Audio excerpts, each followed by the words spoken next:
নমস্কার বন্ধুরা, মিঠু কুকিং চ্যানেলের আরেকটা নতুন রেসিপিতে আপনাদের সকলকে স্বাগতম। আশা করছি সকলে ভালো আছেন আর সুস্থ আছেন। আজকে আর কোনো প্রকার রান্নার ভিডিও আনিনি। আজকে এনেছি দই। বাড়িতেই কিভাবে সহজ উপায়ে দই তৈরি করবেন সেই ভিডিওই আজকে আপনাদের সাথে শেয়ার করব। আর এই পদ্ধতি করে কিন্তু আমিও বাড়িতে দই বানাই, 12 মাস সেইভাবেই আমি দই বানিয়ে খাই। আর চলুন, আমি যেগুলো বলবো সব কিছু আপনারা দেখে থাকুন, স্কিপ করবেন না ভিডিওটা, তাহলে অনেক কিছু হয়তো বাদ পড়ে যেতে পারে।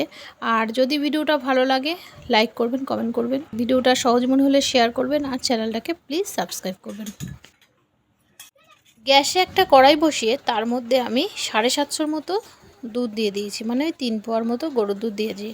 আর এই দুধটা কিন্তু আমার ঘরেই ছিল, তো সেই দুধটাই আমি দিয়েছি। আর জাল করে করে কিন্তু এটা অনেকটাই কমে গেছে। আপনাদের পরিমাণটা যে যেরকম করবেন সেইভাবেই করবেন, তবে আমি বলবো প্রথমে বেশি করতে যাবেন না, অল্প করেই করে আগে দেখবেন কীরকম ঠিকঠাক হয় কিনা, তারপরে নয় এক গাদা করবেন। তো চলুন, কথা বলতে বলতে দুধটা প্রায় জাল দেওয়া হয়ে গেছে। আর এরকম ফুটতে আমি ক্রমাগত ফুটতে দেবো আর নাড়তেও থাকবো, যাতে একদম পড়ে না যায়। জাল করতে করতে দুধটা কিন্তু আমার অনেকটাই টেনে গেছে, আর আমি টানাবো না। এবার আমি গ্যাসটাকে বন্ধ করে দেবো। একটা ছোট্ট মতন ডেকচি নিয়েছি, এইটার মধ্যে আজকে আমি দইটা পাতবো। আর আমি না সবসময় এটার মধ্যেই দই পাতি, তাতে আমার দইটা বেশ ভালো জমে, কোনো ঝামেলাই থাকে না। তবে আপনাদের কাছে যদি এরকম না থাকে, অন্য একটা ছড়ানো জিনিস নিলেও কিন্তু হবে, কোনো অসুবিধা হবে না। তো যাই হোক, দুধটা আমি ঢেলে দিলাম। ঢেলে দিয়ে দুধটাকে একটু ঠান্ডা করে নেব। আর ঠান্ডা এমনই করবেন যাতে দেখবেন আঙ্গুল চুবালে যেন আঙ্গুলটা সহ্য করতে পারে, কিংবা এই যে হাতটা উপরে দিলেও বোঝা যাবে। একটা কাচের বাটি নিয়েছি আর নিয়ে নিয়েছি এই যে দই। এই দইটাও কিন্তু আমার ঘরে পাটা। বললাম না, যে কোনো কিছুতেই দই পাতলে, এরমভাবে দই পাতলে সব কিছুতেই দইটা হয়ে যাবে। আর এই জলটা আমি রেখে দিয়েছিলাম এই পরের দইটা করব বলে। ভাবলাম একটু আপনাদের সাথে, এত সহজ পদ্ধতি যখন, আপনাদের সাথে একটু শেয়ার করে নিই।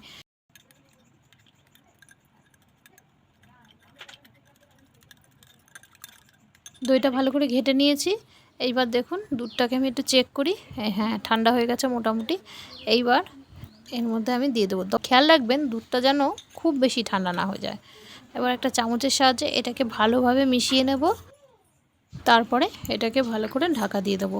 আজকে আমি কিন্তু টক দইয়ের রেসিপি আপনাদের সাথে শেয়ার করছি। যদি আপনারা মিষ্টি দইয়ের রেসিপি চান তাহলে আমাকে কমেন্টে অবশ্যই জানাবেন, আমি পরের ভিডিওতে দিয়ে দেবো। এবার এটার মধ্যে একটা ঢাকনা দিয়ে তার মধ্যে আমি একটা নোড়া আর একটা পাথর এর মধ্যে চাপা দিয়ে 6 ঘন্টার মতো রেখে দেবো। তারপরে আরও 2 ঘন্টা আমি নর্মাল ফ্রিজে রেখে দেবো। যদি আপনাদের কাছে ফ্রিজ না থাকে তাহলেও কোনো সমস্যা নেই, নর্মাল এমনি আপনারা খেতে পারবেন।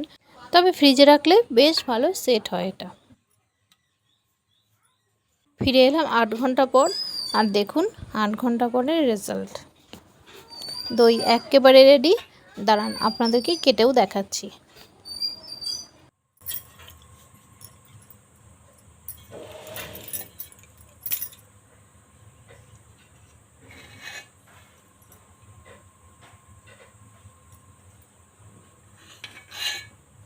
দেখলেন তো বন্ধুরা, কত সুন্দরভাবে দইটা জমেছে। আর এটা কিন্তু কোনো কেমিক্যাল বা কোনো কিচ্ছু নেই, ঘরে পাতা দই, ভীষণ ভালো, এটাতে ভীষণ উপকার। এই দইটা কী দিয়ে খাই সেটা তো আপনারা হয়তো অনেকেই জানেন, অনেকে জানেন না। বহুবার আমার ব্লগে শেয়ার করেছি, তাও আজকে একবার আপনাদের দেখিয়ে দিলাম। আমি এই যে চিয়া সিড দিয়ে এই দইটা খাই। আর তাছাড়াও নানানভাবে ভাতে বা শুধু সব কিছুতেই এটা খাওয়া যায়।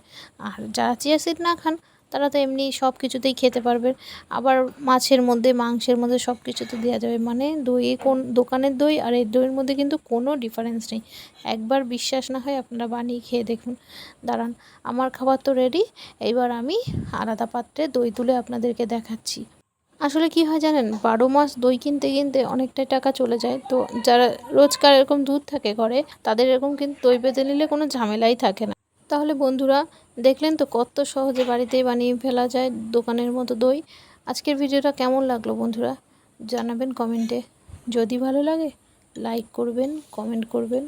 আর সহজ রেসিপি যদি মনে হয় আপনাদের কাছে, তাহলে কিন্তু শেয়ার করতে একদম ভুলবেন না। আর অবশ্যই যারা আমার নতুন বন্ধু, চ্যানেলটাকে সাবস্ক্রাইব করবেন। যারা সাবস্ক্রাইব করেছেন তাদেরকে জানাচ্ছি অনেক অনেক ধন্যবাদ। আজ তাহলে আসি, দেখা হচ্ছে পরের ভিডিওতে। ততক্ষণ পর্যন্ত সকলে ভালো থাকবেন, সুস্থ থাকবেন। সকলকে অনেক অনেক ধন্যবাদ।